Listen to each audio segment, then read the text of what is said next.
ও মা I hope blog হো start মো ব্লগ ইয়া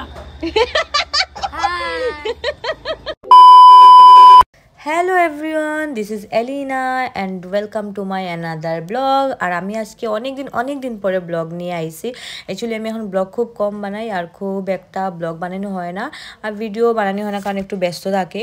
তো আজকে ব্লগ বানানোর রিজনটা তোমরা কইরাম। অ্যাকচুয়ালি আমরার একটা ইনভাইট আছে লাঞ্চের লিগা। তো আমরারও কইতাম না, অ্যাকচুয়ালি এই ইনভাইটটা কিন্তু আমার জামাইয়ের লিগা। অ্যাকচুয়ালি আমার জামাই তো শিলচরে থাকে না, তো সবসময় আমার ফ্রেন্ডের করে যাওয়া হয় না। তো আজকে আমার আন্টি মানে আমার ফ্রেন্ডের মা তাই নিয়ে ইনভাইট করছই আমার জামাইরে। তো জামাইয়ের সঙ্গে আমিও ফ্রিতে খাওয়ার লেগে আই গেছি, কারণ হইল জামাই যেখানে বউ সেখানে। আর এই যে পিছে যে মাইয়াটা দেখরা তাইও কিন্তু আমার সঙ্গে এফওসিতে খাওয়ার লেগে আই গেছে। এখন তোমরা কইবা এফওসিটা কি? এফওসি হইলো ফ্রি অফ কস্ট। আচ্ছা যাই হোক, তারপরে এখানে আন্টির সঙ্গে আমরা দেখা হয়ে গেছে। তো আন্টি কইরা যাও নতুন জামাইরে নিয়ে ঘরে যাও। তো আমরা এখানে আই গেছি ঘরে। এখন তোমরা কইবাই আমরা কার বাসাতে আইছি ইনভাইটের লেগা। তো এই যে আমরা মহারানী দেখরা তাই হলো রিমি। তো রিমিরে এখন আশা করি সবাই মোটামুটি চিনো। রিমি আমরা সঙ্গে ভিডিও বানায়, তো তাই বাড়িতে আজকে আমরা ইনভাইট আসিল। তো যাই হোক, তারপর এখানে এই যে জামাইয়ের মিষ্টি দই সব কিছু নিয়া ঘরের ভিতরে প্রবেশ করে, কারণ হইল হে নতুন জামাই বলতে কি মানে আমার ফ্রেন্ডও করে হে নতুন আইসো। তো হে সবাই মিলিয়া তার সঙ্গে ঢং তামসা করে যে হে নতুন জামাই, আর হেও খুব লজ্জা পার। তো যাই হোক, তারপরে আমরা সবাই মিলিয়া ঘরে আইসি, একটু আড্ডা সাড্ডা মারলাম, গল্প করলাম। তো তারপরে গল্প সল্প করার পরে এখানে আমরা খাওয়ারও দেওয়া হয়ে গেছে। আর তোমরা এখন থালি দিকে কইবা যে আমরা আইবুড়ো ভাত দেওয়া হয়েছে। অ্যাকচুয়ালি এরকম কিচ্ছু না, আমরা আইবুড়ো ভাতও দেরি আছে, আমরা বিয়াও দেরি আছে। তো তাই এমনিতেই নর্মালি আমরা লাঞ্চের লিগে ইনভাইট করছিল। আর আন্টি তারা এত কিছু আয়োজন করছেন, মানে পুরা একদম জামাই বউয়ের থালি খাওয়া হয়ে গেছে, মানে জামাইয়ের থালি পুরা। মানে দেখো মানে কি কইতাম, এত কিছু বানাইছে, মানে এত কষ্ট করছেন তারা শুধু আমরা খাওয়াইবার লিগা।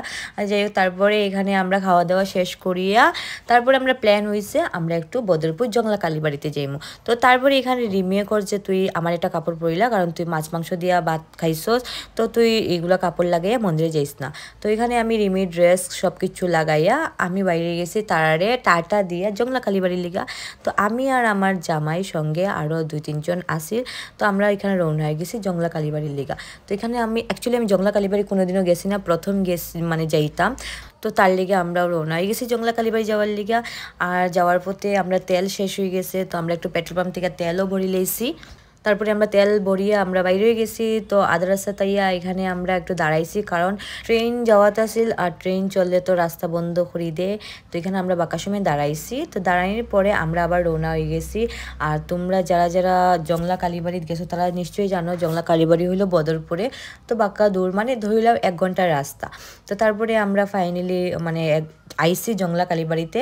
তো এখানে আবার দিকে কয়েকটা বান্দর, মানে কয়েকটা না অনেকগুলোই বান্দর আসিল। আমার তো ভাই খুব ভালো লাগে, মানে যে কোনো পশু পাখি আমার ভালো লাগে, জানি না কেউ ভালো লাগে কিনা, বাট আমার ভালো লাগে। তো তারপরে এখানে আমি তারারে কিছু খাওয়ার ওভার দিয়া তারপরে আমরা উঠছি মানে মন্দিরের লেগে। তো মন্দিরে আমি অ্যাকচুয়ালি কিন্তু প্রথম আইসি, মানে জংলা কালীবাড়িতে প্রথম গেছি।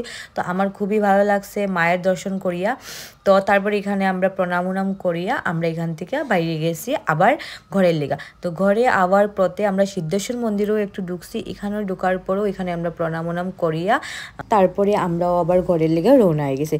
তো আজকের ব্লগটা এতটুকুই, ভালো লাগলে লাইক কমেন্ট করিও।